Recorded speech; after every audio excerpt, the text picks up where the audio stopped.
Sejam bem-vindos a mais um episódio aqui do podcast Dá um Toque, que foi um podcast idealizado por dois urologistas, eu e o Dr. Gilfred, e que a gente está alimentando com entrevistas para dar um toque mesmo sobre saúde do homem, saúde da mulher, sobre curiosidades. Então a gente veio para cá para trazer informação para os nossos pacientes e mostrar como é que é a nossa rotina, o nosso dia a dia, falar como a gente conversa com os pacientes, mas na telinha aí da internet com vocês. E hoje a gente tem uma convidada super especial que tem uma especialidade que conversa com a nossa, que é a proctologia. Então eu chamei uma profissional extremamente competente no que faz, que é a doutora Raquel. Tive a oportunidade de trocar figurinha com ela algumas vezes já. E a gente tem uma visão muito legal sobre as nossas especialidades. Eu queria passar um pouquinho para vocês do que é a proctologia e de como ela conversa com a urologia, certo? Doutora Raquel, seja muito bem-vinda ao nosso espaço. E eu queria que você se apresentasse, falasse um pouquinho de quem você é, o que a doutora Raquel faz. Fica à vontade aí. Obrigada, Felipe. Mais uma vez juntos, né, no podcast. A gente já trabalhamos juntos, você sempre receptivo, né? Acho Obrigado. Que os pacientes devem perceber, né? Esse seu carinho, eu acho que faz toda a diferença. Sim. Meu nome é Raquel, tenho 40 anos, sou mineira. Não, você não tem 40 anos, não. Tenho. Sou mineira de uma cidadezinha chamada Perdizes. Eu me formei na Universidade Federal do Triângulo Mineiro, em Uberaba. Vim para Ribeirão para fazer cirurgia, né? Fiz na USP de Ribeirão, cirurgia geral. Essa é uma coisa também que os pacientes não sabem, né? Que somos cirurgiões. Sim. Para fazer urologia, para fazer proctologia, para fazer cirurgia plástica, vascular, a gente faz primeiro em comum a especialidade de cirurgia geral e depois cada um vai aí para sua subespecialidade. E a que eu escolhi foi proctologia. São 3 anos de cirurgia geral, 3 anos de Agora proctologia. são 3, e depois 2 de procto. Nossa, gente, é muito tempo, né? Isso é uma coisa muito legal, né? Assim, também com relação à formação. Porque muitos pacientes me perguntam, né? Nossa, doutora, por que fez procto? Os pacientes olham pra mim e falam, por que não fez dermato? Por que não fez cirurgia plástica? E parece que é falta de opção, né? Aí eu sempre falo, né, que assim, quando eu fui prestar a prova de procto, né, que fiz também aqui no HC de Ribeirão, fiquei em primeiro lugar, você acredita? Olha que legal, geral, que na maravilha. frente da uro, da plástica. Então não foi falta de opção, é a especialidade que eu queria e que eu gosto de fazer, eu gosto muito. Uhum. É uma especialidade que tem clínica. Então tem muita constipação, diarreia, hemorroidas, muita coisa de consultório, procedimentos de consultório, tem a colonoscopia, tem a cirurgia, então é muito dinâmico, né? Cada hora você está num lugar. Eu sou muito feliz com a minha profissão. Essa é uma coisa que a gente também já começa a ter alguma coisa em comum. As pessoas também perguntam, por que você escolheu urologia, né? E assim, tem uma infinidade de coisas dentro da urologia, assim como na procto, que a gente é apaixonada, né? Eu adoro quebrar pedrinha lá no rim. Então tem muita coisa legal que as pessoas não sabem que fazem parte da nossa especialidade, né? Urologia, então, acham que é saúde do homem, né?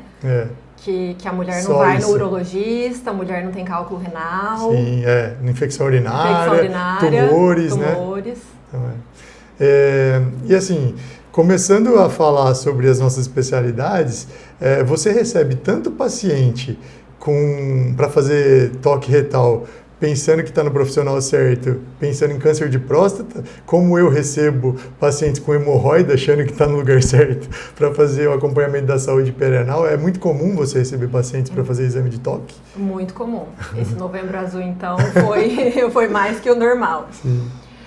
Mas é engraçado que eles nunca perdem a viagem, né? Geralmente são pacientes acima de 45, 50 anos, que já estão na idade ali de fazer o preventivo, né, para o câncer coloretal. Então eu sempre falo, então já que você está aqui, o câncer que mais afeta o homem, excetuando pele, né, no melanoma, primeiro lugar próstata, segundo intestino. Então já vamos fazer a prevenção do câncer coloretal, vamos fazer uma colonoscopia. Sim. Às vezes o paciente também tem algum sintoma, né, que são afecções muito comuns, né, constipação, hemorroida. Às vezes já aproveita ali ou faço a colonoscopia e o preventivo, mas ele nunca perde a viagem. De maneira alguma, né? E é isso, tem tabus, né, também comuns às nossas duas especialidades. O homem também tem vergonha de procurar o proctologista porque vai mexer da mesma maneira que o toque retal para ver o rastreio do câncer de próstata, ele vai ter que fazer um exame proctológico, né? E é tão importante fazer porque tem muita coisa envolvida no exame proctológico, né? A diferença entre os dois exames é que eu faço pensando em encontrar uma coisa e você faz pensando em encontrar outra. Mas nenhum é mais importante do que o outro. São especialidades que se complementam, né? E a gente precisa, sim, rastrear câncer do canal anal, né? Tumor de reto, pesquisar doenças orificiais, hemorroidas, fístulas, abscessos, né? Então a gente tem que ter o cuidado com a saúde anal também, intestinal. E eu queria que você falasse um pouco sobre isso, né? Como fazer o cuidado dessa região, como tratar, prevenir doenças, né? Discorre um pouco sobre saúde do ânus e do intestino pra gente. Felipe, eu não sei se você também tem tido a mesma percepção que eu, não sei se são os meus pacientes, mas eu acho que essa questão de tabu tem melhorado muito.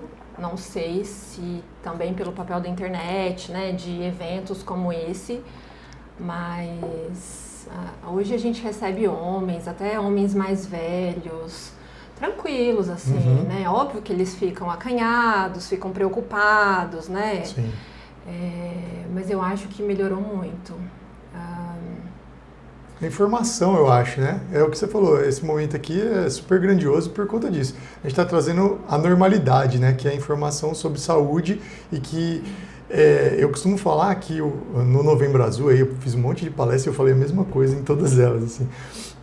Desconstruir a masculinidade não é quebrar o padrão do homem, né? Como provedor, como o cara que vai buscar proteger sua família. Não é isso.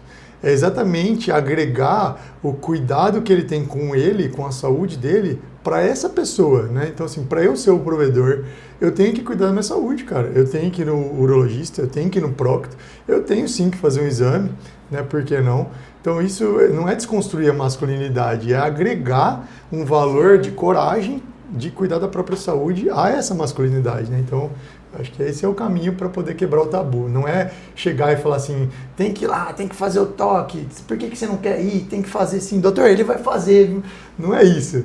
É trazer para ele a consciência de que isso vai trazer mais saúde para ele, vai trazer mais longevidade e ele vai estar mais apto a cuidar dos seus familiares, né? Enfim, é isso. Acho que esse é o nosso papel. Não, você sabe que é engraçado essa questão do toque. Alguns urologistas não fazem toque retal, né? Acho que tem essa... Sim. E às vezes o paciente chega até mim e eu vou examinar. Se o paciente tem uma queixa da região anal, não tem como não examinar. Como. Aí às vezes eles falam assim pra mim, mas eu fui no urologista, ele só pediu o PSA e você vai examinar, né? Né? Na proctologia não tem como. Então, se tem alguma queixa ali do ânus, seja dor, seja sangramento, faz parte, né, do diagnóstico, o exame da região do ânus. Sim. E como é, assim, examinar a região perianal? Só para desmistificar um pouco, queria que você falasse um pouco sobre o exame proctológico em si. Eu na época que eu fazia residência, a gente passa pela procto também, né, uma especialidade cirúrgica, e a gente aprende a fazer o exame proctológico, né, tem inspeção, né, inspeção estática, dinâmica, né, o toque em si, que é a parte que você sente a mucosa e tal. Então, fala pra gente como é a posição do exame, se o paciente precisa ficar em pé, deitado, só para desmistificar um pouco isso. Tá, então o paciente fica deitado, né, de lado, em cima do braço esquerdo. A primeira parte do exame é a inspeção, né? Então a gente olha ali por fora, se tem alguma verruga, se tem uma hemorroida externa, a gente consegue ver fissura, né? Depois a gente parte para o toque, que é quando a gente avalia o esfíncter anal, musculatura, se está mais hipertensa, se está normal. E a gente avalia a mucosa do canal anal e do reto baixo, né? A gente detecta papilas hipertróficas, às vezes tumores, né? Tumores ali de reto baixo, reto médio. E por último a gente faz a anoscopia, que é um aparelhinho aí que a gente passa E permite ver ali todas as hemorroidas. É a partir da anoscopia que a gente classifica a doença hemorroidária, né? Inclusive, os pacientes têm uma dúvida, né, com relação a isso. Porque muitos pacientes fazem a colonoscopia e acham que a colonoscopia vai descrever a região anal.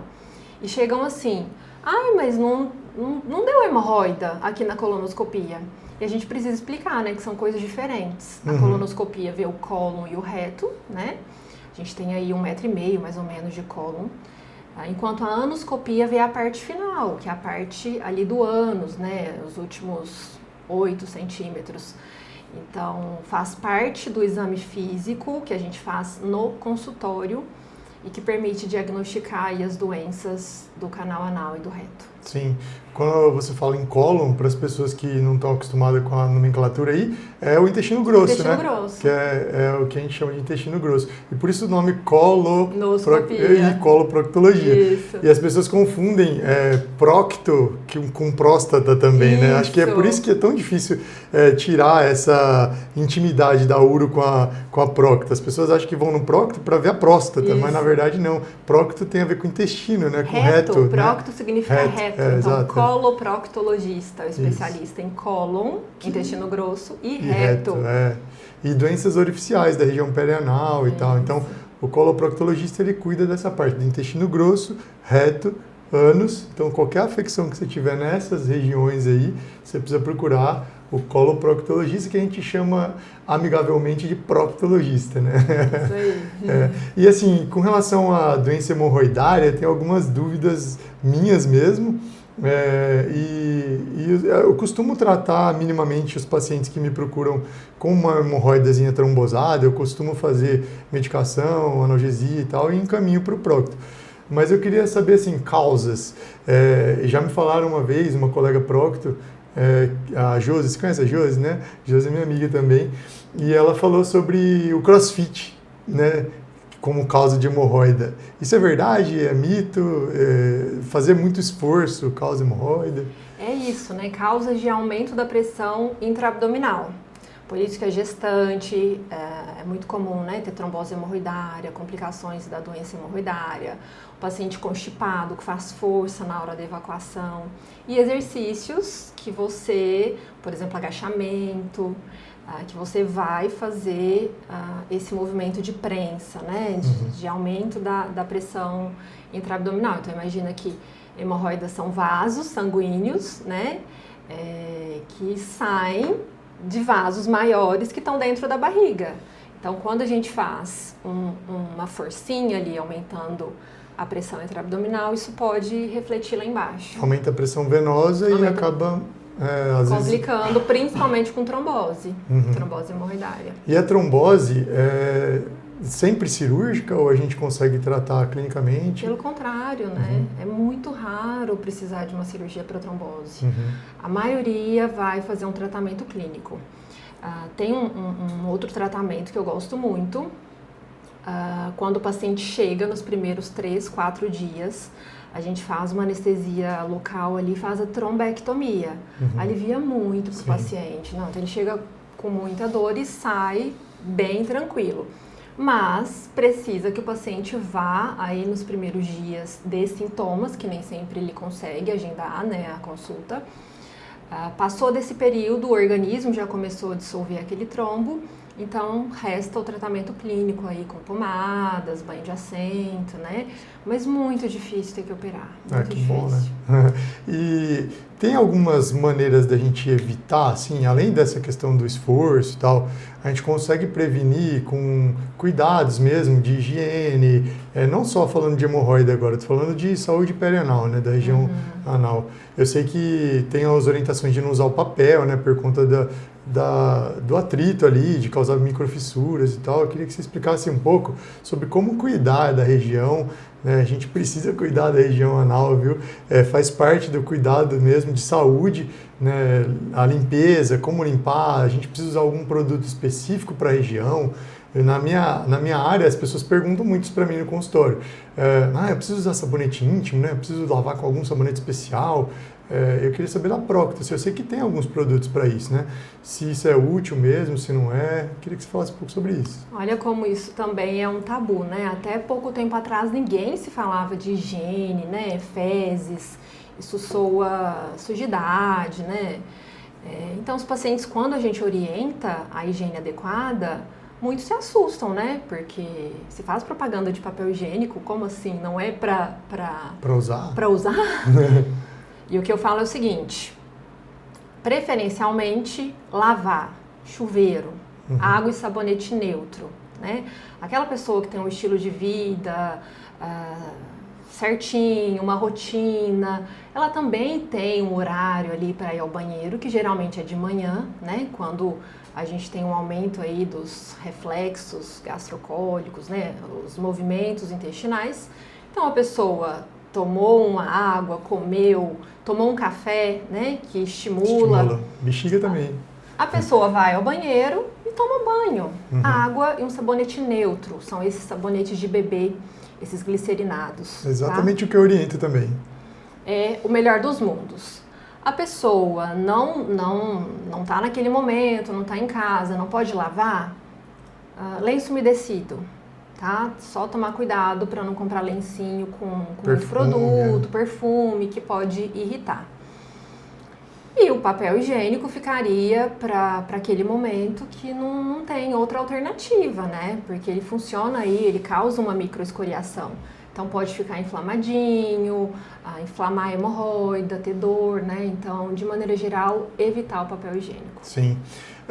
Na URO a gente também tem algumas particularidades com relação a orientar a higiene, né?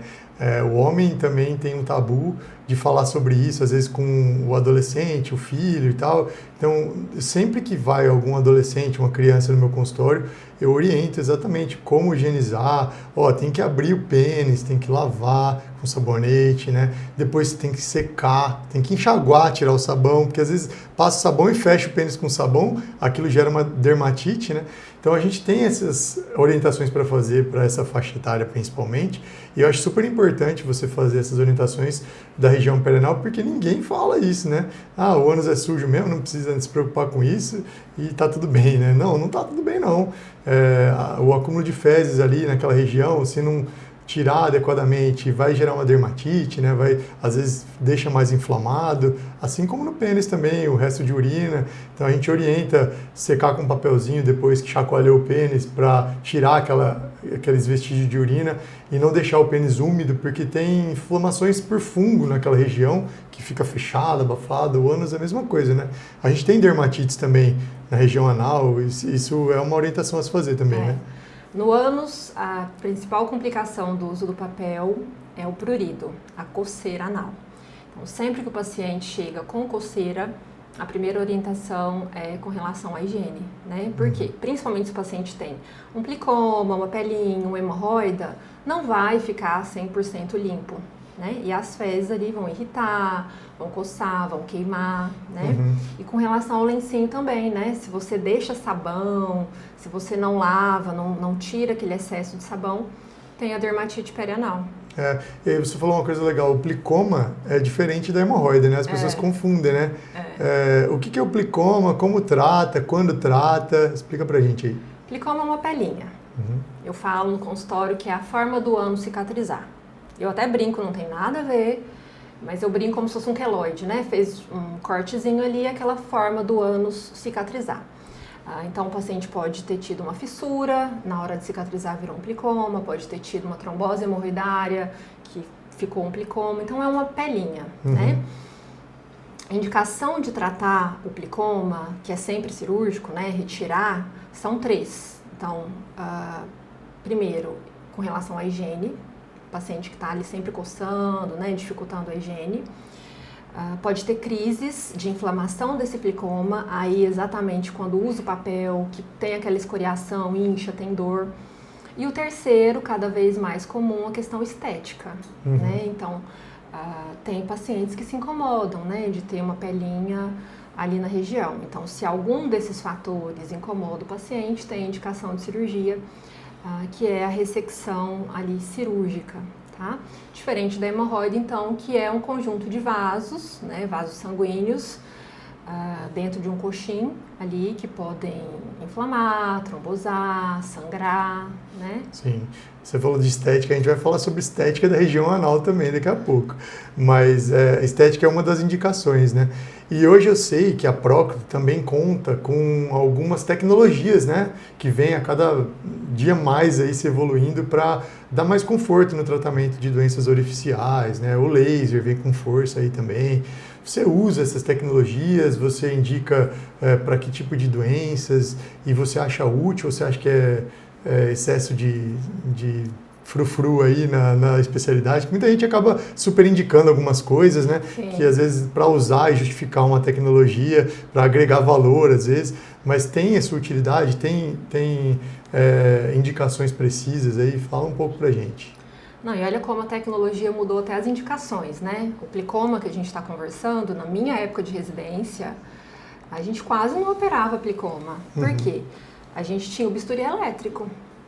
E aí eu acabei de te falar que o plicoma é uma forma do ânus cicatrizar. Se eu vou lá com o bisturi, com uma alta energia e faço um corte... Uma agressão nova, né? É uma nova agressão e o ânus pode formar um novo plicoma no lugar. Sim. Então a gente só indicava em plicomas muito volumosos, né, grandes, e já falava para o paciente, ó, é possível ficar com plicoma da cirurgia, provavelmente é menor, mas tem esse risco exatamente aí pela fisiopatologia do plicoma.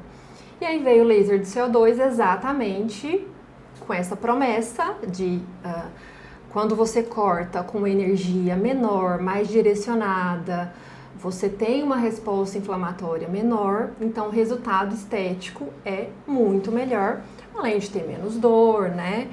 Você já pode aproveitar ali o laser de CO2 e fazer a parte de clareamento, que é outra coisa. Eu vi um dado, não sei se você deve saber, que no ramo da estética, a estética íntima no Brasil é o ramo que mais cresce. Olha só. Eu não sabia, né? Então as pessoas têm se preocupado com essa questão estética, né? Querem estar bem ali no momento da relação sexual. Então o laser de CO2 ajudou muito, né?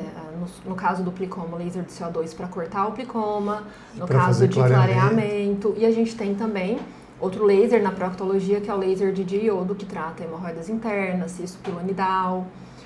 Revolucionou o tratamento dessas doenças. Uma coisa que também é tabu e que muita gente acaba perguntando, enfim, e na urologia é uma coisa que eu abordo no consultório com quem me pergunta e eu indico muitas vezes, é a depilação, né? E as pessoas falam sobre depilação a laser ou lâmina, a gente vai ter conversas sobre isso com dermatos aqui também, porque gera polêmica, gera confusão, né? Se pode, não pode, se deve, não deve.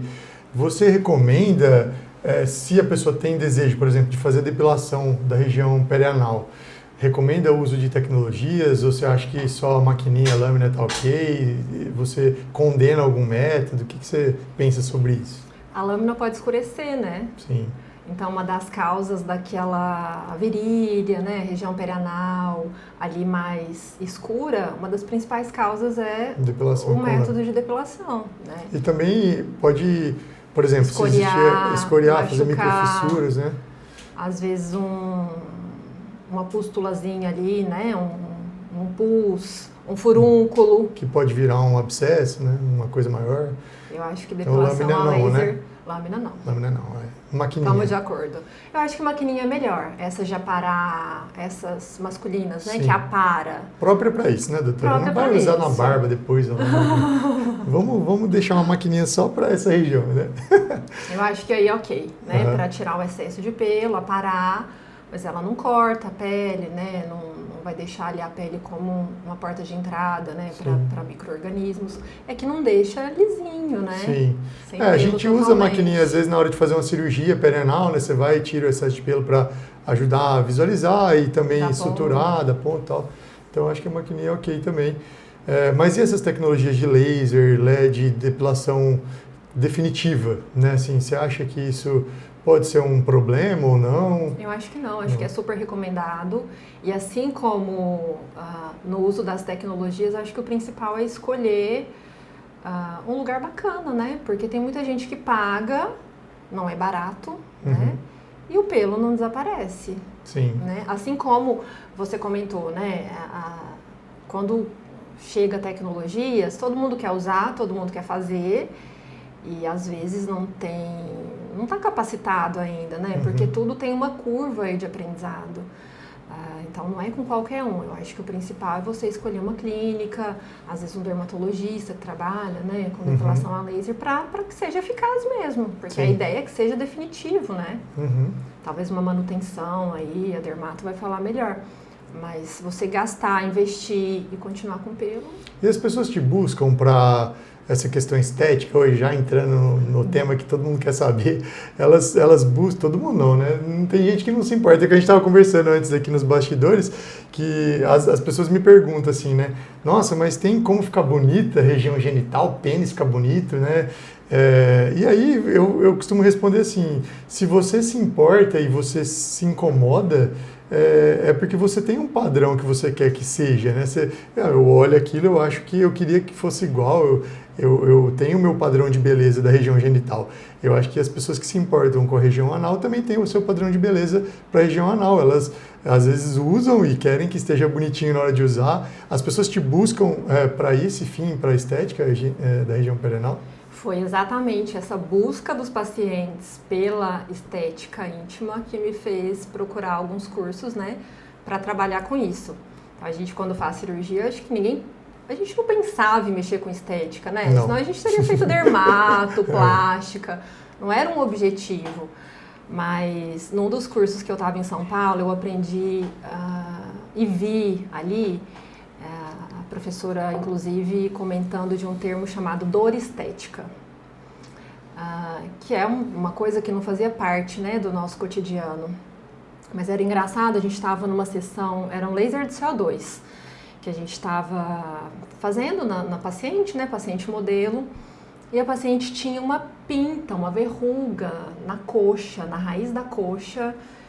E depois que a gente fez ali a parte de estética íntima, vaginal, a paciente falou, vocês não podem tirar essa verruguinha? Tá, né? Já estava com laser na mão, fizemos uma anestesia e tiramos. Assim que a gente tirou, a paciente chorou, mas chorou, mas chorou. E falou assim, o meu namorado me chamava de pintinha. Então tem isso, com né? certeza. Essa coisa assim, do marido reparar... né? Então, aquilo se torna uma questão para a paciente. E aí que entra o nosso papel, né? De devolver qualidade de vida, devolver segurança ali no momento da relação, né? Tem tudo a ver com relacionamento.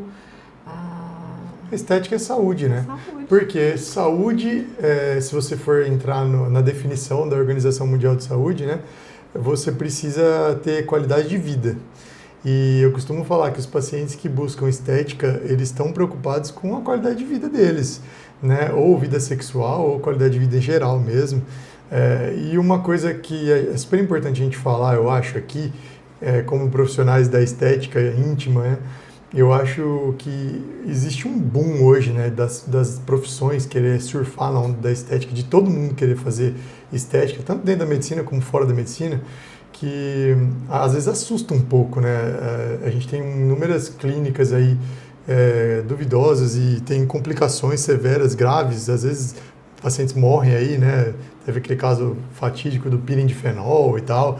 Então, eu acho que é super importante a gente fazer estética com responsabilidade. E quando a gente fala em estética íntima, mais ainda, né? Porque a gente tem a intimidade do paciente ali na mão, né? Não é entregar para qualquer pessoa e, de repente, ter um resultado que você não queria ter e não saber como lidar com as complicações, né? Então, isso me incomoda muito, assim. Eu costumo falar assim, nossa, tumor ninguém quer tratar, né? Agora, estética todo mundo quer fazer. Todo mundo quer, né? Ninguém quer fazer uma penectomia e tirar um tumor de pênis, né? Além de pagar pouco, as pessoas não se interessam por isso, né? Mas a gente tem que realmente dar a qualificação a quem tem qualificação para fazer e fazer com responsabilidade sempre. E a gente já está vendo os casos, né, de complicação. Queimaduras na região perianal, sangramento. No caso do pênis, até eu como prócto já vi necrose pós-preenchedor. Existe, né? As pessoas acham que não existe. As pessoas acham que é raro, como fazer uma maquiagem. Então, complicação existe para tudo, né? Inclusive para esses procedimentos estéticos. Então, tem que fazer com quem tem habilitação para fazer. E caso tenha alguma complicação, vai saber tratar.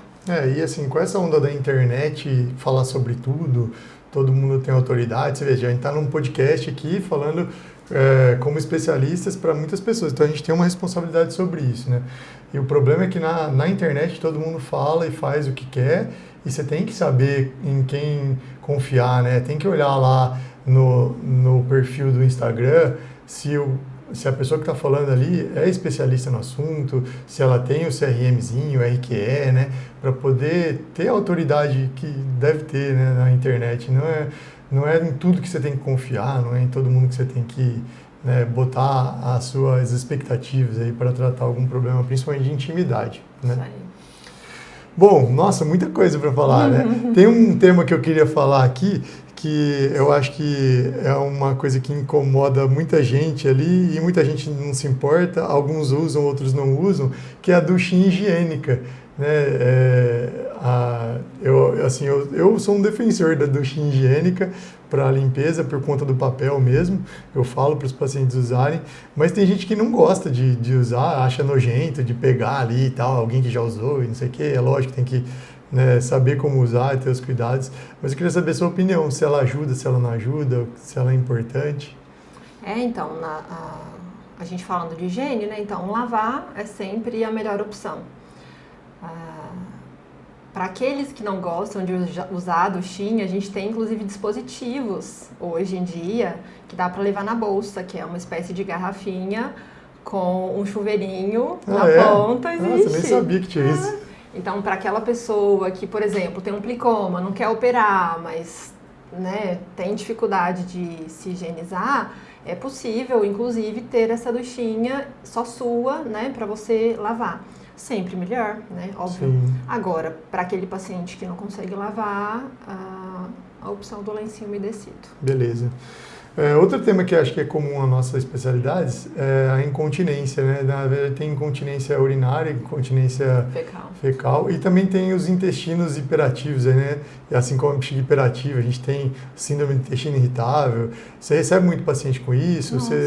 Você vê, assim, evoluções no tratamento? Você usa alguma coisa específica para isso? Me fala um pouco aí da sua prática. Incontinência fecal é outra coisa que não é falada. A gente tem um índice de incontinência alto, mas essas pessoas estão dentro de casa, né? Incontinência é perder fezes de forma involuntária. Então, o que o paciente faz é ficar em casa, né? Parar de ter vida social porque tem medo ali de passar vergonha, do cheiro, né? O estigma. cheiro. Eu acho que até um pouco pior que o xixi, né? Então, essas pessoas ficam reclusas, né, em casa e até pouco tempo não tinha quase, né, opções de tratamento, né? E o que eu gosto de falar é, primeiro, hoje a gente tem exames diagnósticos e aí a manometria anorretal tem um papel fundamental para diagnosticar o tipo de incontinência, né? Se é realmente essa incontinência do envelhecimento, né, pós-cirurgia abdominal, enfim. Ou se é, por exemplo, uma incontinência pós-cirurgia de hemorroida. Isso existe, né? A gente pega o paciente no consultório, fez uma cirurgia de hemorroida, às vezes com não especialista, e lesou a musculatura esfincteriana.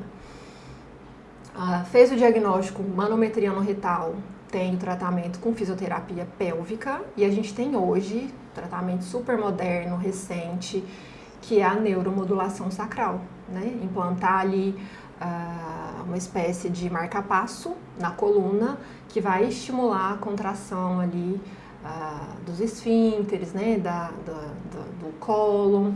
Tem e melhorar resultados excelentes, melhorar os episódios de perda fecal, devolver qualidade de vida para o paciente. Sim. É um procedimento caro, né? Então no SUS é mais complicado, né? Tem alguns lugares que fazem, mas para quem tem convênio, os convênios dão cobertura aí para esse procedimento e mudam a vida do paciente. Sim. Tratamento com remédio, você usa alguma coisa? Tem alguma indicação para, por exemplo, síndrome do intestino irritável? Ah, sim. Você tem alguma recomendação, assim, além de café, que estimula muito, né? Tem algumas recomendações do dia a dia e algumas terapias que você usa, assim, de... Intestino irritável, eu costumo brincar que a gente tem três pilares, né, de tratamento. Um é dieta, e aí o mais conhecido é aquela dieta Low Food Map, que é restringir os carboidratos altamente fermentáveis. Então, repolho, alho, cebola, leite, farinhas, né?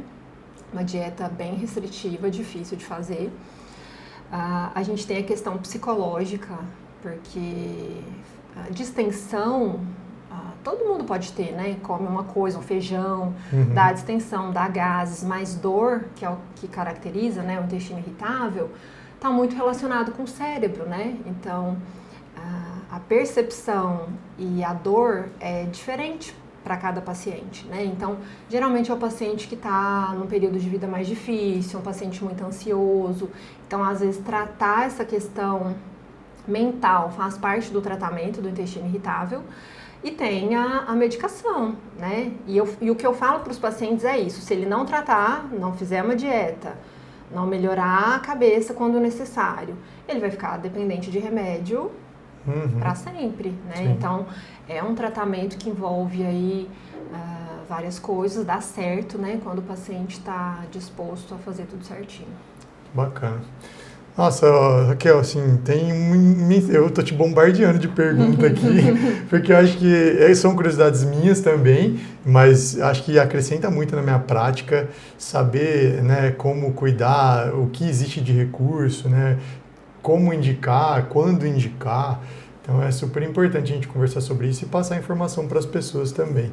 As nossas especialidades, elas são muito próximas, né, tanto desde a formação com a parte cirúrgica, e a gente já viu um monte de coisa que a gente tem em comum aqui, né, de pacientes, de tabus, enfim. E eu acho que está sendo muito grandioso esse momento com você aqui. Agradeço demais você participar do nosso episódio do podcast da Procto, trazendo com maestria aí os temas que a gente precisa falar, que a gente precisa quebrar tabus. E eu te agradeço a sua presença. Eu não estou finalizando, eu queria que você falasse assim sobre... desse um recado, alguma dica que você acha, além da questão que a gente já falou de higiene e tal, desse uma dica de ouro aí para os pacientes cuidarem da saúde perianal, né, desse seu recado como proctologista do que as pessoas devem fazer ou evitar, né? E eu queria falar, antes da gente finalizar, de um tema que eu acho que também é comum, que é o câncer do canal anal, que as pessoas não sabem que tem, assim como as pessoas negligenciam um pouco o câncer de pênis, né? E que está muito relacionado ao vírus do HPV. E eu queria que você falasse um pouquinho sobre ele, dos tratamentos, se tem tratamento, se tem como diagnosticar precocemente. Então, antes de finalizar, eu queria que você falasse do câncer do canal anal. Tá. O câncer do canal anal, diferente do câncer coloretal, não é tão prevalente, né? Por isso que a gente não vê falar por aí, né? A gente não vai sair triando a população toda, né? Por um evento que é raro.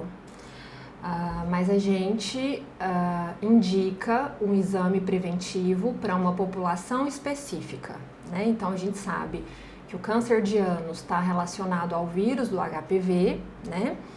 E que em alguns pacientes esse vírus pode levar ao câncer de ânus.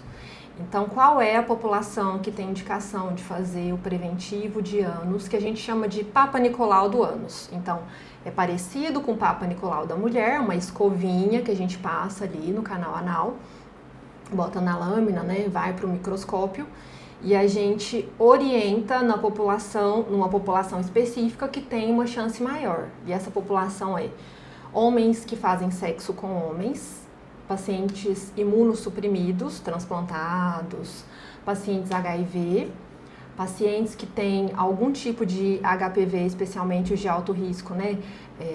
No colo uterino, ou às vezes até o câncer, né? Câncer de vulva, câncer de colo uterino, um HPV de alto risco na parte genital. Eles também têm indicação de fazer o Papa Nicolau do ânus, que é o preventivo, para detectar aí uma lesão precursora do câncer anal.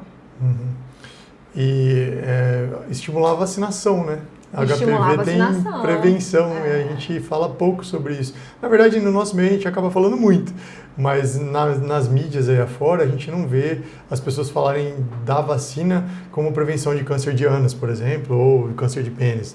E é importantíssimo falar sobre isso, né? A gente tem duas vacinas hoje aí disponíveis na rede pública. A gente tem uma vacina, né, que é a vacina que é recomendada para adolescentes, né? Até alguns adultos entram no esquema de vacinação gratuita aí com a tetravalente, que são imunossuprimidos também, né? A gente tem a população específica, mas o adolescente ele tem que ter essa vacinação em dia por conta da prevenção. Câncer de colo de útero, vocês veem que tem relação com HPV, câncer de pênis, câncer de orofaringe por conta das práticas sexuais orais, né? Câncer do canal anal aí também. Então, a gente precisa falar sobre isso e HPV tem vacina e tem cura e tem tratamento também, né? Sim. Lesões iniciais ali, a gente tem que tirar, né? Tem que tratar.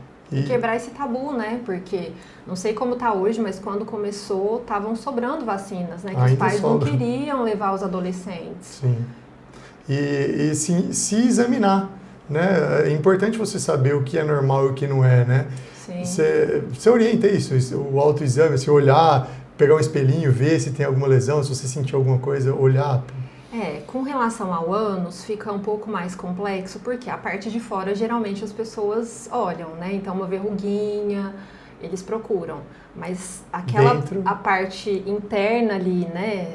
Dentro ali do canal anal, é mais difícil, né? A não ser que o paciente introduza ali o dedo. Tem que ser um profissional, né? Então, aí é uma indicação, inclusive, de procurar o proctologista, né? Sim. Então, esse grupo de pacientes precisa ir ao proctologista, mesmo que ele não tenha o recurso disponível para fazer o Papa Nicolau, ao menos olhar e detectar aí as lesões macroscópicas, né? Sim. Tem gente que me pergunta também sobre o exame de próstata. Eu posso fazer em mim mesmo? Eu não preciso ir no médico, né? Dá para fazer autoexame? E não dá, porque assim, é uma região que precisa ter uma habilidade para sentir se tem alguma textura diferente, alguma nodulação. Não é todo mundo que consegue fazer. Inclusive, não são todos os médicos que conseguem fazer um toque retal pensando em rastreio de câncer de próstata. Precisa fazer muito, entender bastante como que é a textura. Então, não é simples assim, nem a região anal, né? Não dá para fazer autoexame, né, da região do canal anal. Mas é isso, deixa seu recado aí, sua dica de ouro, sua conclusão aí do nosso podcast. O que você acha que é interessante falar para a população aí? Antes de finalizar, você comentou, né, da curiosidade de saber de outras especialidades, porque eu sei que você, assim como eu, a gente quer saber o todo do paciente, né? Hoje, os pacientes chegam, é aquela coisa de ser muito direcionado, de ser uma consulta rápida, né? E eu acho que essa curiosidade para saber um pouco de outras áreas, né? Entender o paciente, perguntar de outras questões, mesmo que não seja da sua área, saber indicar um colega, orientar o paciente, eu acho que isso é fundamental. E só os profissionais, aí, os médicos preocupados, né? Que tem essa questão de preocupação com o paciente, né? Não só a questão ali de dinheiro, de tudo, né? De atender um monte de paciente num período curto. Eu acho que a medicina tem mudado e esse tipo de consulta, né, rápida, que mal dá tempo para conversar, eu acho que tem que acabar, né? Tem que acabar e a gente acaba sendo, no começo da nossa vida, assim, né, profissional, a gente se rende um pouco a esse tipo de prática por conta de precisar, né, trabalhar por convênios e você acaba tendo que ter um volume de pacientes, né, para ganhar, por exemplo, uma consulta a R$50, a R$40, não tem como você ficar uma hora com o paciente, né? Você não vai conseguir né, ter um lucro aí, ter um valor digno da sua profissão. Por isso, muitas vezes, os médicos, os profissionais, eles vão atendendo loucamente aí, acaba perdendo qualidade, se arriscando, cometendo erros aí, às vezes, né, e estando expostos juridicamente a, enfim, erros médicos e tal. E aí cresce o mercado de seguros médicos, né, e assim vai. Então, esse tipo de medicina é a medicina que a gente não quer, né, a gente quer trabalhar cada vez com mais segurança, mais embasamento, mais humanidade, né, e é para isso que a gente está aqui, para mostrar para os pacientes quem somos de verdade, né? Que às vezes numa consulta você não consegue, e na internet também não consegue passar com veracidade quem somos, né? Então, hoje as pessoas me conhecem mais porque eu falo bastante, gosto de falar. Tenho professores que às vezes não se envolvem com a internet e são excelentes profissionais e a gente até fica, nossa, como é que não vai no doutor, né, fulano de tal, que é uma sumidade, e vai no fulano de tal ali, que só porque ele fala na internet ele tem um privilégio aí na escolha. Então, a internet tem essa... Faca de dois gumes. É uma faca, né? de dois gumes, é. Ao mesmo tempo que levou informação, as pessoas hoje chegam já no consultório querendo fazer a colonoscopia, querendo fazer o preventivo, porque viu na internet, né? Foi muito importante no papel de orientar, só que ao mesmo tempo dá voz para qualquer um, né? Exato. Então... De médico louco, todo mundo tem um pouco, né? Já dizia minha aí avó. entra o que você comentou, né? Dá uma pesquisada, não é difícil, uma questão de 1 minutinho. Sim. Tem residência, tem especialização, tem RQE, né? Eu não imaginava que em Ribeirão Preto, uma cidade rica, né? Desenvolvida, fosse ter, por exemplo, proctologista sem RQE, e ainda mais proctologista, né? Eu pensava que isso fosse... É uma subespecialidade. Não, e que fosse ficar para os plásticos, né? Para os dermatos, proctologista sem RQE, né? Mas existe, né? Então, dá uma pesquisada rápida. Você falou de dica, né? Eu acho que a grande dica na proctologia é procurar o especialista, um especialista que realmente seja especialista, né, para fazer o diagnóstico, especialmente diagnóstico precoce, de todas as doenças, e a gente está falando não só de câncer de intestino, de câncer, né, mas inclusive das doenças benignas, né, então se o paciente vai numa crise de hemorroida, tem uma hemorroida no estágio mais inicial, pode fazer uma técnica minimamente invasiva, às vezes de consultório, indolor, né, porque foi antes. Não esperou chegar no grau avançado, que às vezes vai ter que fazer aquela cirurgia temida, né, dolorosa. Então, acho que a grande dica é, com relação à saúde do intestino, do ânus, procurar o especialista e não ficar aí, né, ouvindo a dica da amiga, da irmã, ou passar no farmacêutico que pega uma pomadinha para uma dor no ânus, né? Sim. Eu acho que é isso. E com quantos anos, falando em câncer de cólon mesmo, agora para prevenção, que a gente fala muito e tem que falar mesmo, para prevenir o câncer de cólon, se eu tenho doença na família, por exemplo, né, meu pai, meu avô, eu tenho que ir com quantos anos e eu tenho que fazer colonoscopia com quantos anos? Então, assim, a colonoscopia preventiva, que é aquela quando o paciente não tem sintoma algum, 2 idades basicamente. Aos 45 anos para todos, né? E quando o paciente tem um parente de 1º grau, ou aos 40, ou 10 anos antes do familiar. Então, por exemplo, se o familiar teve... É estranho isso, né? Mas essa semana mesmo fiz diagnóstico num paciente de 32 anos. Então, os filhos desse paciente vão fazer 10 anos antes, Nossa, aos 22. É muito cedo, né? Muito cedo. Agora, quando é mais velho, né, que a maioria, aí aos 40 anos. Legal, ótimo.